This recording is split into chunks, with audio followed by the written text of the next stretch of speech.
जय हिंद मित्रों, target with Sunil में आप सभी का स्वागत है। आज हम वर्णमाला से संबंधित तीसरी महत्वपूर्ण क्लास देखेंगे जो विभिन्न प्रतियोगी परीक्षाओं के लिए महत्वपूर्ण है।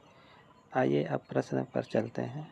प्रश्न नंबर 21, जिनके उच्चारण में दीर्घ स्वर से भी अधिक समय लगता है वे कहलाते हैं प्लुत स्वर कहलाते हैं। अगला प्रश्न, उत्क्षिप्त ध्वनि का प्रयोग हुआ है तो उत्क्षिप्त ध्वनि का प्रयोग पढ़ाई में हुआ है। अगला प्रश्न, स्पर्श व्यंजन की कुल संख्या है। स्पर्श व्यंजन की कुल संख्या 25 है। उत्क्षिप्त ध्वनि का प्रयोग हुआ है। उत्क्षिप्त ध्वनि का प्रयोग पढ़ाई में हुआ है। ज्ञ वर्ण किन वर्णों के संयोग से बना है तो ज्ञ वर्ण ज और इ के सहयोग से बना है।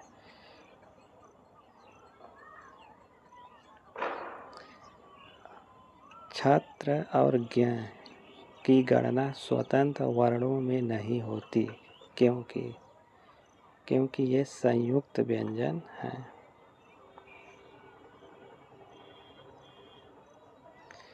जिनके उच्चारण में स्वर तंत्रियों में कंपन न हो वे कहलाते हैं। तो जिनके उच्चारण में स्वर तंत्रियों में कंपन नहीं होता वे अघोष ध्वनियाँ कहलाते हैं। घोष ध्वनि उसे कहते हैं जिनके उच्चारण में स्वर तंत्रियों में कंपन होता है। महाप्राण ध्वनि उसे कहते हैं कि जिन व्यंजनों के उच्चारण में अधिक प्राण वायु का प्रयोग हो उसे महाप्राण ध्वनियाँ कहते हैं। अल्प प्राण ध्वनियाँ जिनके उच्चारण में कम प्राणवायु का प्रयोग हो अल्प प्राण ध्वनियाँ कहलाती हैं। अगला प्रश्न, अघोष वर्ण कौन सा है तो अघोष वर्ण स है। अगला प्रश्न,